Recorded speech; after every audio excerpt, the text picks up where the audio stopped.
l'héritage que Dieu t'a donné, il te l'a déjà donné, tu en es le propriétaire, mais Dieu va te mettre dans certaines conditions pour que, autant marqué, chacun des trésors de ton héritage te soit révélé. Le problème de l'humanité, est-ce que tu sais que c'est de l'impatience? Combien de foyers sont morts? Combien de vies ont été détruites par le manque de patience? Je te disais tantôt que c'est un caractère qui n'est pas souvent célébré, loué. On a très peu de chants sur la patience. Parce que tu connais un chant, sois patient, sois patient. Il n'y a pas beaucoup de chants, sois patient. Il y a beaucoup de gens, aimez-vous les uns les autres, tout ça. Mais la patience, voilà. Pourquoi la patience n'est pas célébrée? Parce que tout simplement, on a été formaté avec cette expression time is money, time is money. On a l'impression que la patience, c'est une perte de temps. C'est pourquoi, inconsciemment, quand on te dit sois patient, c'est un peu comme si on est en train de te dire on va faire n'importe quoi à côté de toi et toi supporte.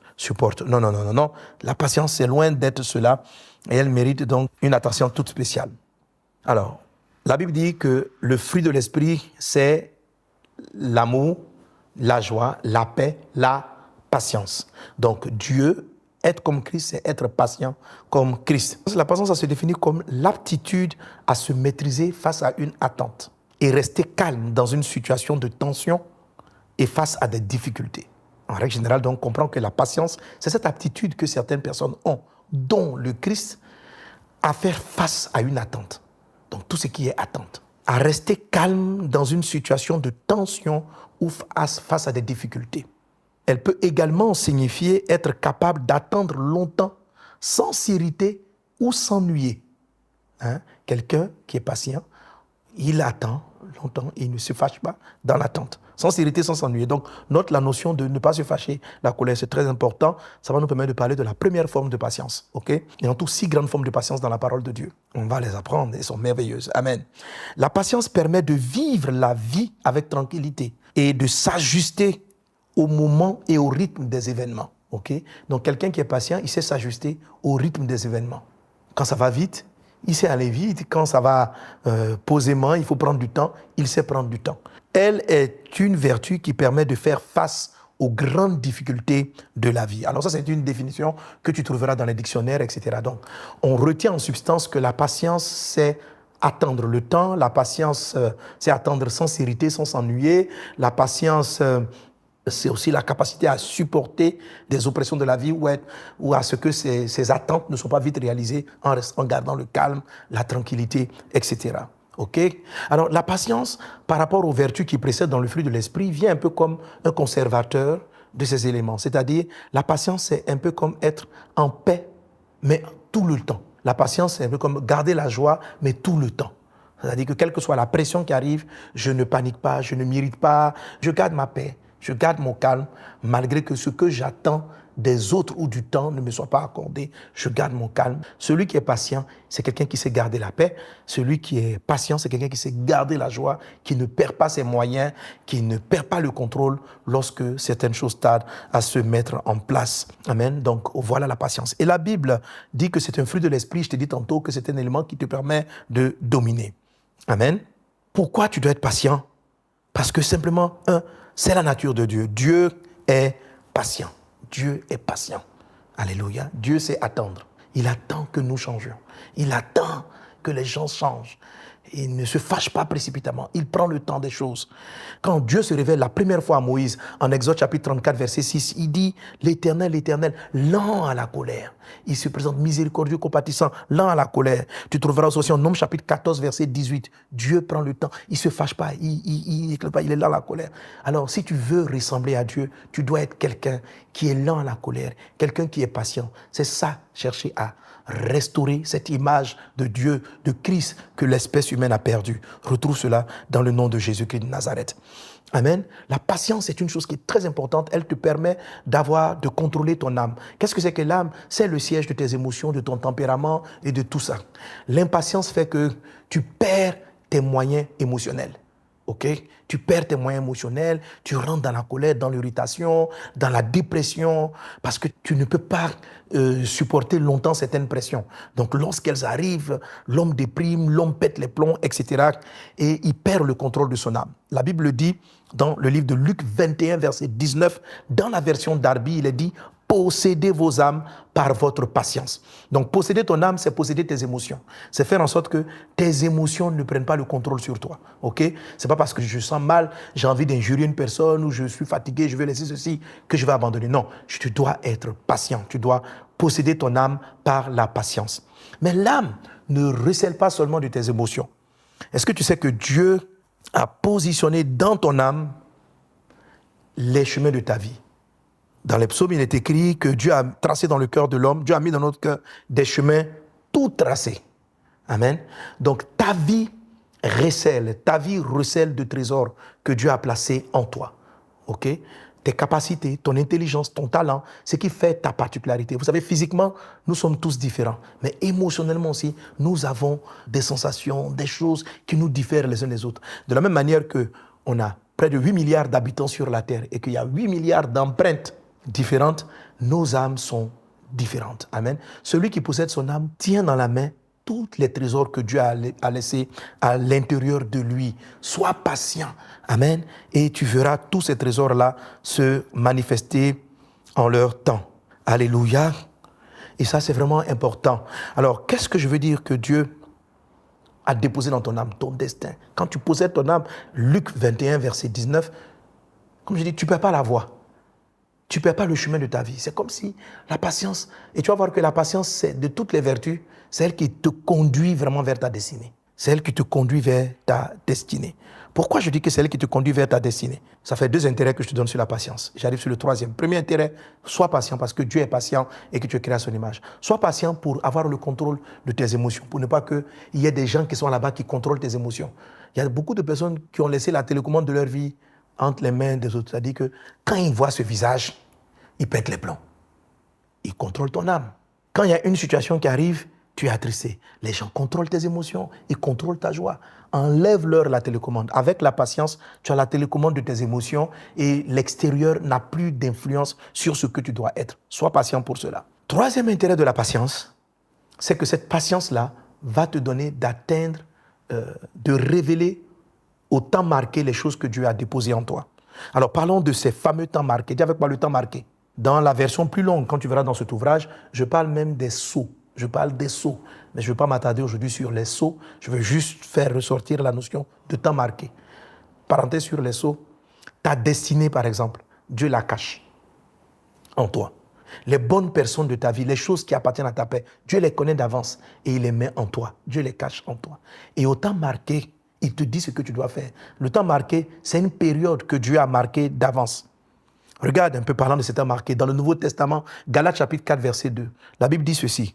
On commence même au verset 1. Il dit au verset 1, « Aussi longtemps que l'héritier est enfant, je dis qu'il ne diffère en rien d'un esclave, quoiqu'il soit le maître de tout. » C'est-à-dire, l'immaturité, le fait d'être un enfant fait que malgré que Dieu t'ait donné tout, tu sois propriétaire de tout, tu es comme un esclave parce que tu es tout simplement immature, tu es encore un enfant. Mais il est sous des tuteurs jusqu'au temps marqué par le Père. Amen. Donc, tout l'héritage que Dieu t'a donné, il te l'a déjà donné, tu en es le propriétaire, mais Dieu va te mettre dans certaines conditions pour que, au temps marqué, chacun des trésors de ton héritage te soit révélé. Il y a un temps marqué. Je me souviens quand j'ai commencé à sentir qui allait être mon épouse, Dieu m'a dit clairement, parce que je voulais aller lui dire, faire des avances, lui dire, Dieu m'a montré, je sais que c'est toi, etc. Et l'Esprit m'a dit clairement, tu n'es pas prêt, ce n'est pas le temps. Ce n'est pas le temps. Il dit, je t'ai montré, pour ne pas que tu te disperses, reste focalisé, continue tes études, mais ce n'est pas le temps, tu n'es pas prêt. Et je n'ai pas écouté Dieu. Je suis allé, j'ai dit, mais si c'est elle, pourquoi tarder? Et j'ai été impatient. Je suis allé lui faire mes avances, et puis on a commencé notre relation. Mais il se trouve que j'avais encore énormément de blessures dans mon âme, que le Saint-Esprit voulait prendre le temps de guérir. Et on a commencé une relation, mais d'une personne qui est immature, et ça a failli casser notre relation. Sinon, ça nous a séparés pendant 4 ans, jusqu'à ce que Dieu guérisse mon âme, Dieu m'affermisse, et puis le temps s'est passé. Donc, un mariage voulu de Dieu aurait pu être raté parce que je n'ai pas su attendre le temps marqué. La Bible dit que malheur au pays où les princes mangent dès le matin. C'est-à-dire qu'il y a un temps pour manger. Dieu a fait en sorte qu'il y a un temps pour tout. Il y a un temps pour toutes choses. Ecclésiaste dit, Dieu fait toutes choses belles en son temps. Amen. ta beauté, tes capacités. Dieu, un homme est appelé à marcher, mais la capacité de marcher arrive à un temps marqué. Okay? Un homme est capable de sauter, mais la capacité de sauter arrive à un temps marqué. La patience, c'est quoi? C'est la sagesse que Dieu te donne de savoir attendre le temps marqué des choses. Quand tu es impatient, imagine ma maman qui est en train de pleurer pour dire « Oh, docteur, mon enfant, il a 2 mois, regarde, il a une anomalie, il ne marche pas encore. Mais les enfants de mes copines, ils marchent déjà. L'enfant n'a que 2 mois. Il marchera au temps marqué. » Dieu a fait toutes choses. Dieu a fait la marche, Dieu a fait les capacités. Voilà. Donc, ce qui est vrai dans le monde physique est vrai aussi pour ta destinée. À un moment donné, tu vas savoir qui tu es. Tu vas savoir ce que tu dois faire. Et le Seigneur lui dit très clairement en Nombre chapitre 23, verset 23. Lisons ce beau texte, il est dit « L'enchantement ne peut rien contre Jacob, ni la divination contre Israël. Au temps marqué, il sera dit à Jacob, quelle est l'œuvre de Dieu. » Au temps marqué, il sera dit à Jacob, quelle est l'œuvre de Dieu. Amen. Donc il y a un temps marqué pour que Dieu t'explique ce qu'il attend de toi et ce qu'il veut de toi et ce qu'il va faire avec toi. Il y a un temps marqué. Et Jésus est venu à un temps marqué. Habakkuk chapitre 2 dit, le temps est fixé. Attends-la. Si la prophétie tarde, attends-la. Le problème de l'humanité, est-ce que tu sais que c'est de l'impatience? La Bible dit en Genèse chapitre 1, le texte qu'on a cité de base, Genèse 1, 26, Dieu dit créons l'homme à son image, à notre ressemblance. Ça veut dire que Dieu a créé l'homme comme lui. Mais Satan vient lui proposer, si tu manges ce fruit, vous serez comme des dieux. Autrement dit, Satan leur propose ce que Dieu a déjà donné. Sauf que si Adam et Ève avaient l'impression qu'ils n'étaient pas encore comme des dieux, selon Genèse 1, 26, c'est que Dieu l'avait mis dans un processus. Mais Satan leur a proposé d'avoir ça tout de suite et maintenant. Pourquoi les gens tombent dans l'impudicité? Parce que les rapports sexuels qui sont destinés dans le cadre du mariage, les gens les veulent tout de suite et maintenant. Dieu fait qu'un couple soit beau en son temps. Ça veut dire qu'il y a un temps marqué pour tout. Il y a le moment où dans votre foyer, vous êtes immature. Mais pourquoi les gens divorcent? Parce qu'ils veulent le bonheur conjugal tout de suite et maintenant.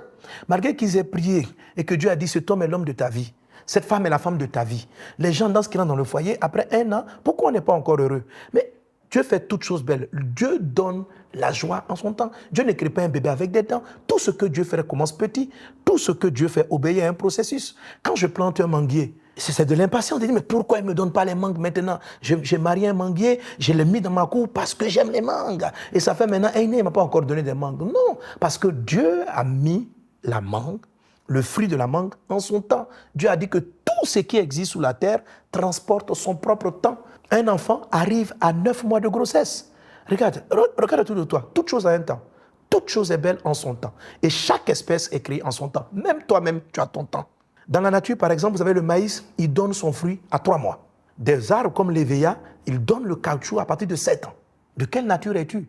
Sais-tu qu'il y a des choses dans ta vie, Dieu, ils sont comme des maïs, après 3 mois, ça doit venir. Si le VA doit se plaindre pour dire, mais c'est pas incroyable, je ne comprends pas, hein, mon ami, il prospère déjà, après 3 mois, on a les mêmes semences, nous étions tous dans le même grenier, et puis on est venu nous planter à la même période, et je ne comprends pas pourquoi. Lui, maintenant, déjà, il brille, et tout le monde vient le couper, l'apprécier, mais parce que vous n'êtes pas de la même espèce. Dieu va faire éclore ta vision, ton ministère, en son temps. Alors, qu'est-ce que c'est que la patience? Tu dois être patient pour saisir les choses en leur temps. L'impatience va détruire. Celui qui mange un fruit pendant qu'il est immature va le perdre. Celui qui attend à ce qu'un manguier donne son fruit après 3 mois de plantaison, il va détruire son manguier. Des couples ont été détruits, des entreprises ont été détruites, des intelligences ont été détruites parce que les hommes n'ont pas la notion du temps. Or, ton intelligence, ta sagesse, ton entreprise, tout ça, Dieu a introduit un temps à l'intérieur et on n'a pas le même temps. Il y a des chrétiens, par exemple, il y a des gens, ta destinée peut être semblable à celle d'un gratte-ciel. Okay? Quand tu regardes des maisons, il y a des maisons qui sont comme des villas. Il y a des villas. Okay? Mais pour faire une villa, la fondation va prendre un certain temps. Très court, plus ou moins. Et puis après, la villa va sortir. Mais peut-être que toi, tu me regardes, tu as une vie gratte-ciel. C'est-à-dire ce que Dieu va te donner de faire, ton ministère, ta vie va rayonner sur le monde entier. Alors quand Dieu va t'élever très haut, il prend le temps de te creuser très profondément. Donc plus le bâtiment sera haut, plus les fondations sont profondes. Et plus les fondations sont profondes, et la personne n'est pas visible. Toi, tu ne sais pas que ton commerce, le commerce que tu fais, est un commerce gratte-ciel. c'est-à-dire dans le plan de Dieu autant marqué, tu dois rayonner sur plusieurs pays à la fois. Tu n'as aucune idée. Parce que Dieu t'a établi d'avance. Il dit, je te connais d'avance. Je t'avais établi prophète d'avance. Je t'avais donné certaines choses d'avance. Ce n'est pas maintenant que tu les découvres, c'est tes compétences et tes capacités qui apparaissent en leur temps et qui vont te conduire directement vers cet aspect. Si tu n'as pas la patience, pendant que Dieu est en train de poser les fondements, tu vas commencer à te plaindre, quitter ce que Dieu a prévu pour toi et chercher à être un entrepreneur qui a une influence villa, c'est joli, c'est beau, mais tu n'as juste une influence locale.